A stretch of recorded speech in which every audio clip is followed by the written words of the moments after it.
Shalom, welcome to the Jewish View. My name is Rabbi Nachman Simon with the Chabad House of Delmar, and in continuation of a big theme that we've been talking about the Jewish holidays, we'd like to continue, and this time we're going to talk about Shabbos, or the Sabbath, the seventh day of the week. Now it's very interesting that you say, well, what kind of holiday is that? It comes once a week. You talk about Passover, and we're talking about eating the matzah. Rosh Hashanah was the head of the year, the new year. You blow the shofar. That's a holiday once a year.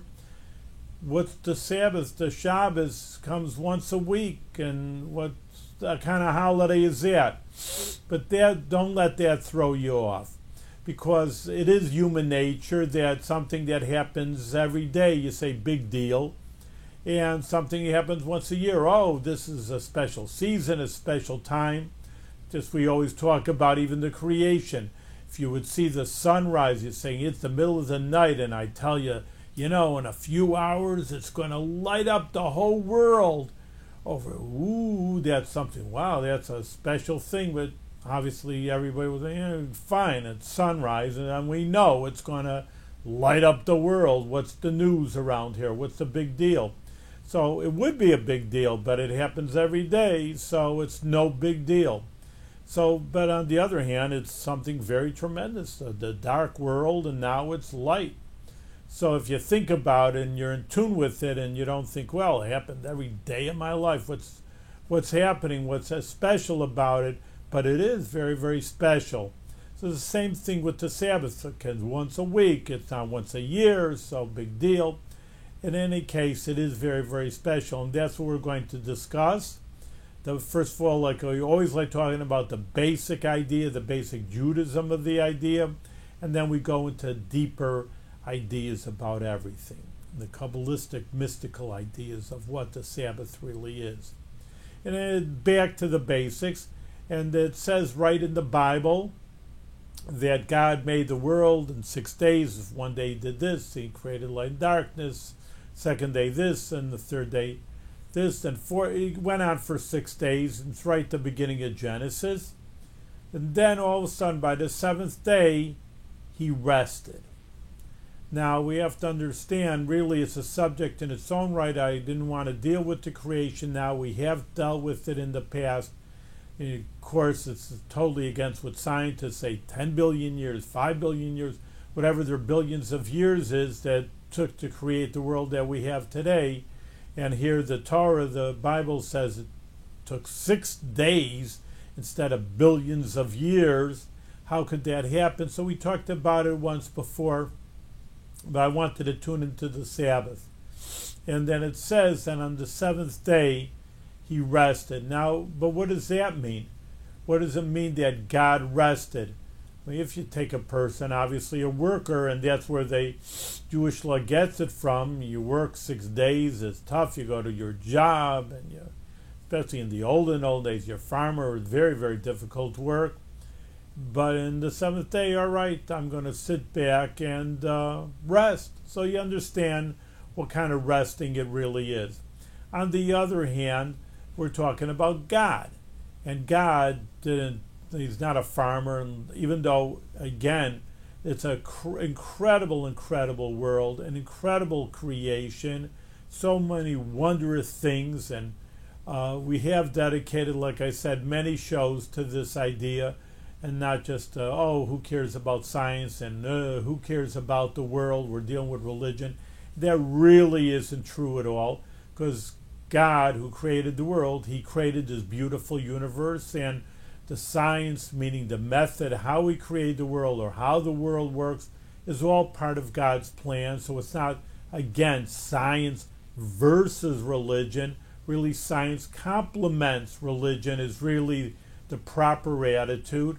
And that, again, is a real subject for its own self. But in any case, that even though it is, let's say the bottom line, it is an incredible universe.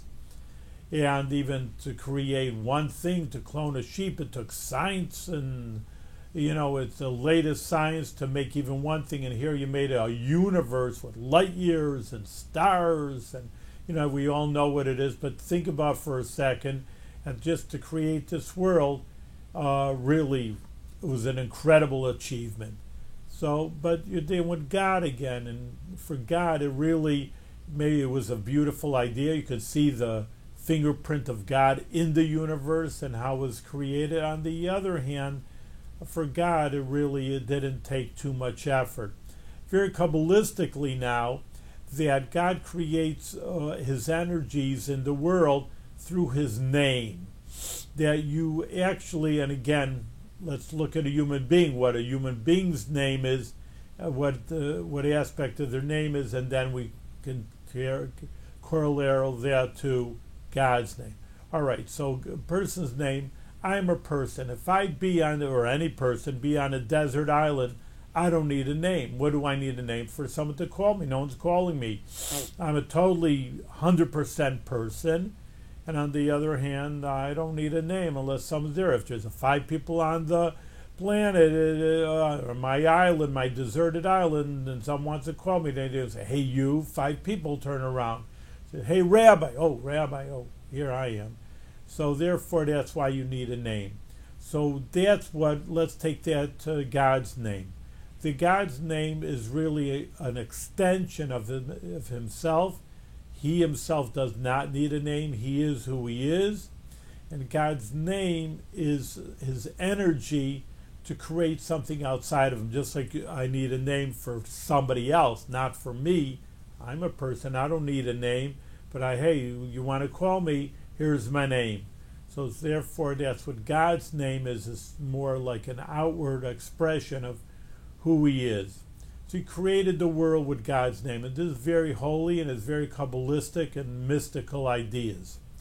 And that is just that there are different configurations of God's name that did create the world, and different, we say rays, those are the English words that they use, but again, just like one ray of the sun is an infinitesimal part of the sun, so too one ray of God is an infinitesimal part of God's energy. But it did take only a ray. We have to keep this in mind. This is really mind expansive, because it just, even though again, knowing the incredible world, light years, and incredible universe, and everything in it, and no one's just degrading it, because it is incredible. On the other hand, for God, it was just a simple ray. And using God's name, as we were saying, there's the major name is with the Yud and the Hey and the Vav, and there's 4 letters.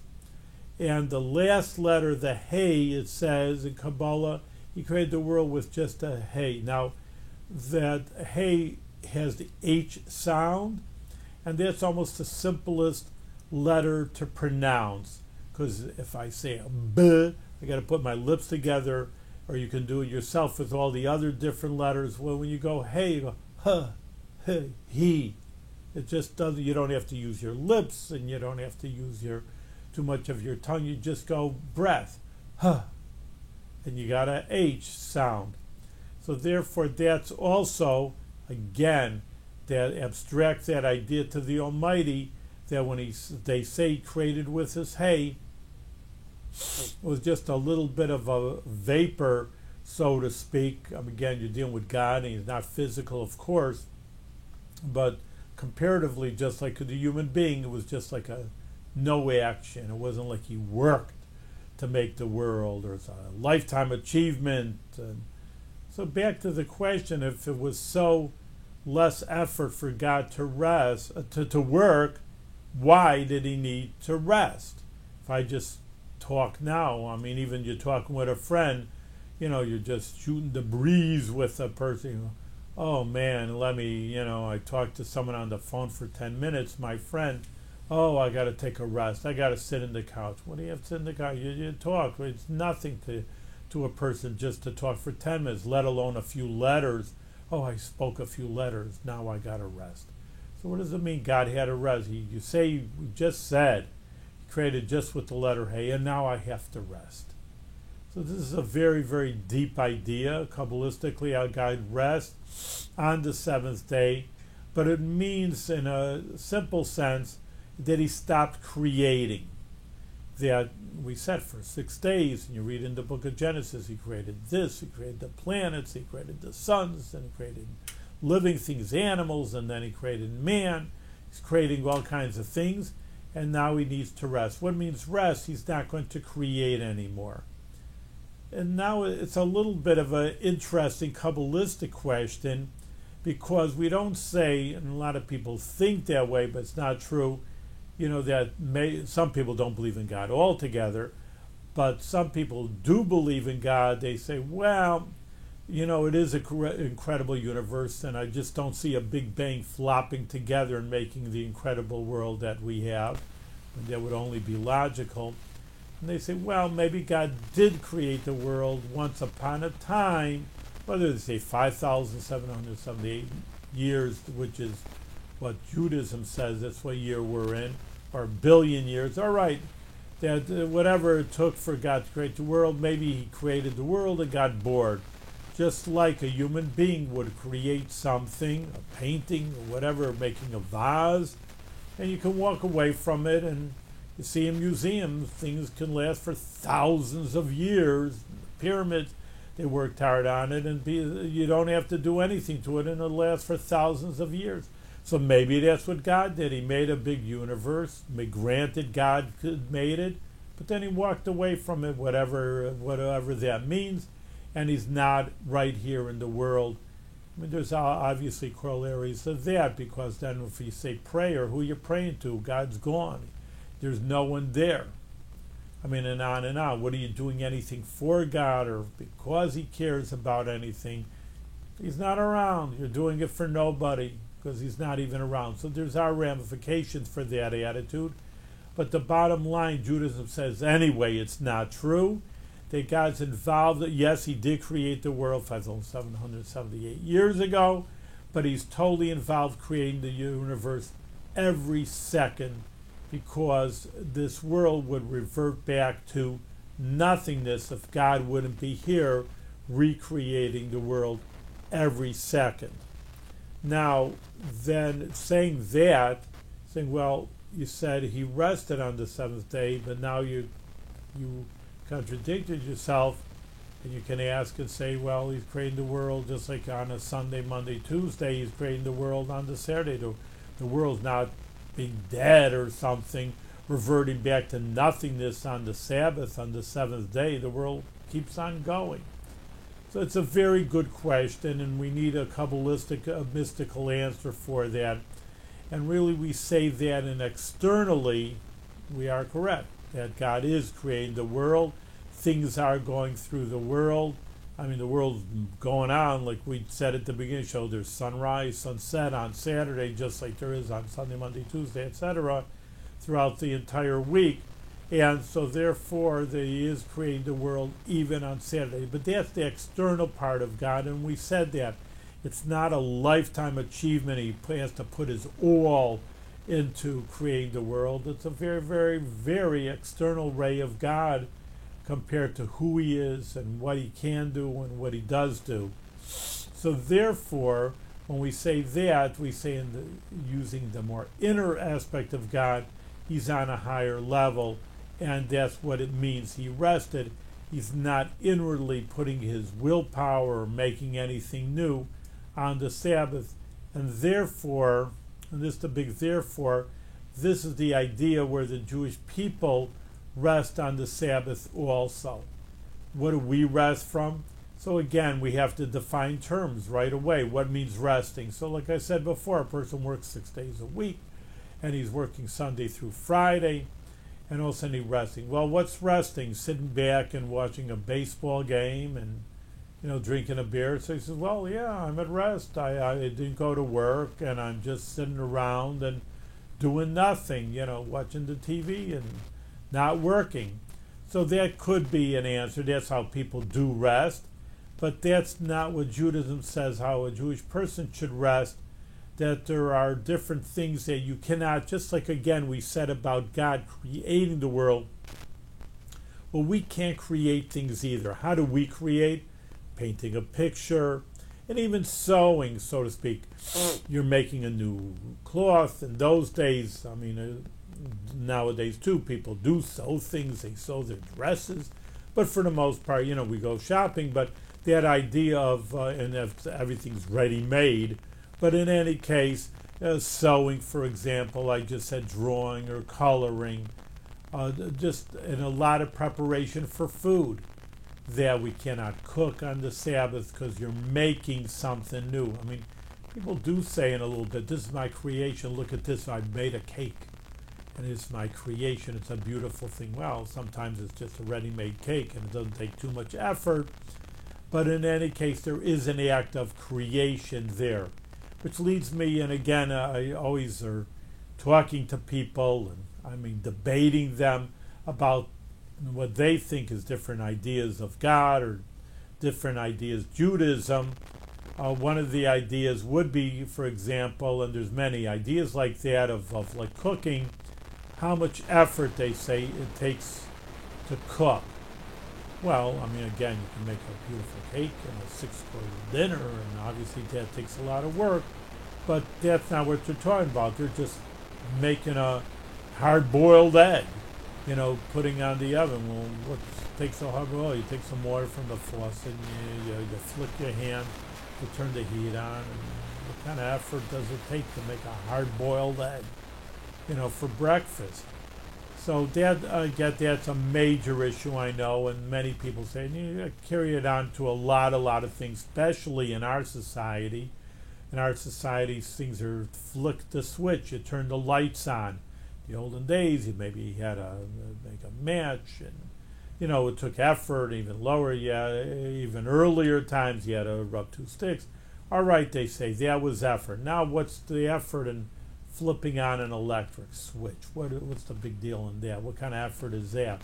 Well, like I say with cooking, flipping the knob and turning on the heat. What kind of effort is that? A little kid could do that and say, oh, I turn on the fire, or, make a forest fire, not forest, like a campfire.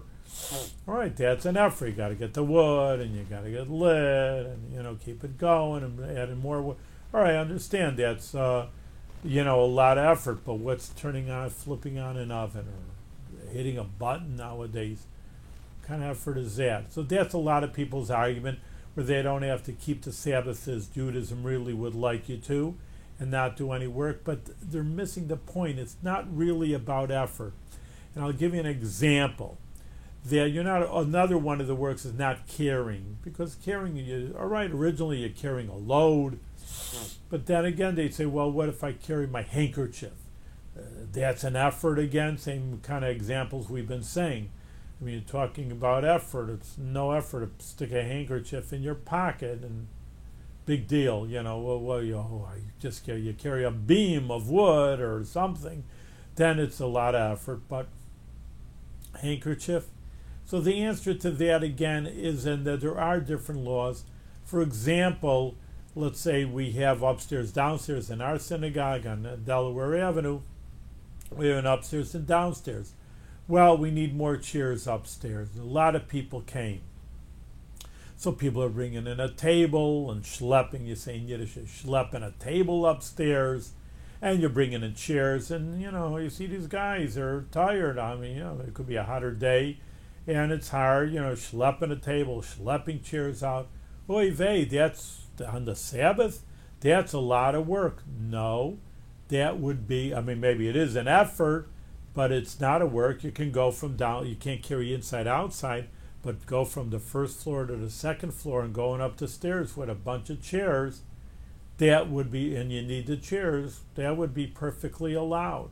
So a handkerchief you cannot carry outside, but chairs, 10, 20 chairs, tables, whatever idea you're thinking about, is just that would be permissible. So what's the idea behind it? The idea behind it is what I just explained to you. Work, you could say work equals effort. Oh, I'm going to work, that's effort. But on the other hand, we're talking about work in a totally different kind of category. We're talking about work that is creative. That's what I was talking about before. And being creative, it is defined in Judaism, which maybe you wouldn't think such creative, like carrying outside I mean, drawing a picture you would understand, but cooking an egg, maybe you're making something from a raw egg to a hard-boiled egg. You're changing the status of something from inside to outside. So that would be the definition of work. So you can't just think work or I'll do nothing. Really, a person, Judaism, again, back to our example, just sitting around watching TV the whole day, person should go to the temple and they should pray. And really, listen, if you pray, well, then it is an effort, not just sitting mumbling some words. It is an effort, and you're supposed to learn Torah, and learning is difficult. I mean, it takes a lot out of you. I mean, not difficult in the sense you didn't have to lift up chairs or anything. You sit there, but you could say it's effort. I don't know if you'd say it's work, but it takes a lot to sit there and study and concentrate, and that also is a lot of effort. But again, we're talking about creating something, so you are allowed to pray and you're allowed to study, and surely not even allowed. That would be the best thing to do on the Sabbath day instead of just lounging around doing nothing. So again, what we're seeing is a more spiritual idea of effort instead of a physical effort. You're supposed to be given over to more spiritual things on the Sabbath. Now we're going to go even deeper than that, because again, as I say many, many times, Hebrew is important, because Hebrew is actually called Lashon HaKodesh, the holy language, simply because that's the language God created the world. But when you study and you configure the different Hebrew letters and words, you get deeper secrets of that, what's hinted in the Bible, more than you would see in English. Yes, there's very good translations in English, and there's many English translations out there that would keep you busy probably a whole lifetime reading all the English books that are translated from Judaic sources. But you're missing a good few points, because there's certain things in the Hebrew, and I'm giving you right now one example. The Hebrew word for, we've been saying it's Sabbath, but the Hebrew word is Shabbos, which is 3 consonants, the Shin, the Beis, and the Sav. But Shabbos, you say Sabbath, very nice. But Shabbos also means, Sheves means to rest. And that when you're talking about resting, again, we're talking about God resting, that we're talking about He rested, the idea of doing tshuva, of repenting. And what's, again, repenting? It's a very big idea. We'll just say it in one sense. It doesn't mean, see, again, it's a translation, I know, it's a correct translation. Let's go deeper. Tshuva doesn't just mean repent, means, what do you in English? I did something wrong, I'm messed up, and let me do better. Tshuva really means to return, and in Hebrew. So that's what I'm saying. The Hebrew, you can get into a deeper understanding of what's happening. Tshuva means tashuv. I know maybe I should have a blackboard here, but in any case, tashuv means the same letters as Shabbos, the hay. And what we were talking about before, that God created the world with the letter hay, which we said before was effortless. It's effortless for a human being. You have to get your lips together, not that's the biggest effort in the world, but in any case, hey is it's just a little bit of a breath, and you got the letter hey, the H sound. So God created the world, we said, with the hay, to review. And what does it mean? Tshuva, on Shabbos, which is the letters of tshuva, like you jingle up the letters, you got Shabbos, is when you return the hay to God, back connecting up. Because ultimately, again, it's an incredible world, it's a beautiful world, God made it, and there's so many deep things in it. Just basic sciences, chemistry, physics, biology, you see how your own human body works, etc., 1,000 times, etc., looking at the world and see how incredible it really is. But ultimately, it's a physical world and a material world, and we don't see godliness in it. You can see, but again, you have to learn Torah, you have to pray. Look at so many people, and they are intelligent people, and they say there's no God. if you say the people are ignoramuses and they don't understand, but these people have college degrees, they're professors, PhD, and they don't see godliness. So it just proves to us that God is hidden in the world, and you do have to search for him, and you have to dig and dig. That's why we're here on the show, to show you how to look with the special eyes to see the godliness in the world. But ultimately, it's like I say, it is a physical world, and you don't just go around looking around the streets and see godliness unless you have a deeper perspective, which you can and you should. But on the other hand, it's very difficult, and a lot of people don't. But what we want to do is on Shabbos to show that God created the world. Yeah, there's a beautiful world, and it takes for scientists a lifetime, even not just all the scientists. You're a biologist, and this one's a chemist, and this one's a physicist in even one category, and it's literally a lifetime to even learn one category of science, let alone every other course in college and deeper disciplines.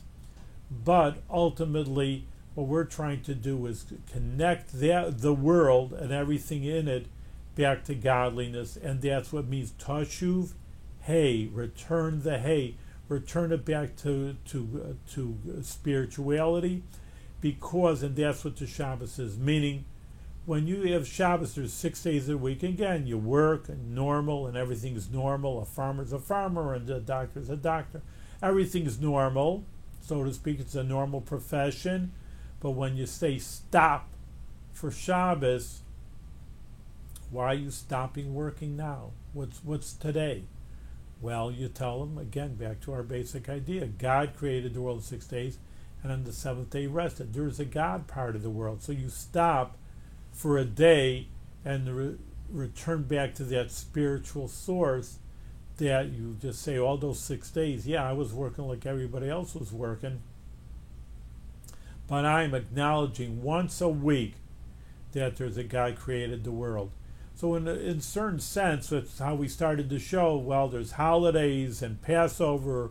A Jewish person acknowledges that we were slaves and now we're free. God got us out of slavery. Beautiful, fine, that's once a year. But here we have a Sabbath once a week, which again people say, once a week, it's nothing special. But again, that's human nature. But now that we explained it to you, that it's very, very special, you're testifying with your actions that you're saying, well, I know it's not only that God made the world in 6 days, but he rested. How do I know he created the world in 6 days? Because I'm resting. Because God rested, I'm resting. You wouldn't see that during the week. I'm going to work. Why are you going to work? I'm trying to make a living just like everybody else is. But you rest. You say, nope, nothing's happening. I'm not going to answer the phone and all the other things. And I'm dedicating myself to godly discipline of prayer and studying the Torah. And that will elevate not only the Sabbath and make it more spiritual. Because again, I know, so many people arguing and just trying to address their argumentation. You can't talk to me yet. We don't have the technology through the television to ask me questions, but I know all the questions that people do ask so many different years. They say, well, I'm bored. There's nothing to do on the Sabbath. Well, resting could be, some people do like resting. Hey, I'd like to do nothing. And other people are, hey, I want to do something. Just to sit around, I got to do something. I don't like the Sabbath doing nothing, resting. So I tell them, well, that's not really the issue. You're not supposed to, as we said already, you're not just supposed to sit around doing nothing. That's not, it's to some people's definition of resting, but you're supposed to be actively engaged in spiritual matters, which is learning Torah and prayer, and then that's uplifting. And that's better than just going to work and going to your job, or just even doing whatever your everyday life is. You're elevating your, not only the Sabbath, which you should feel elevated and spiritually elevated, but the other 6 days, it makes more meaning to the other 6 days of the week, where now you're not just working a job, you're working for the Sabbath. It's very interesting, and in our prayers in the Siddur, the prayer book, and on Sunday, what do you say? You don't say today is Sunday.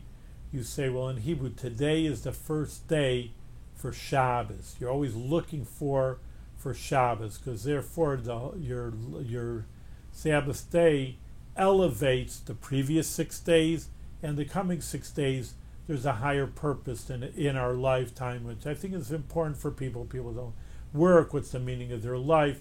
But if the Sabbath then becomes a spiritual resting, but not only for the 7th day, but uplifts the entire week. So again, hopefully this explains a little deeper of an idea, the basic idea and the deeper idea of what the Sabbath and the Shabbos is all about, and it may be more meaningful to you. And thank you very much for tuning in.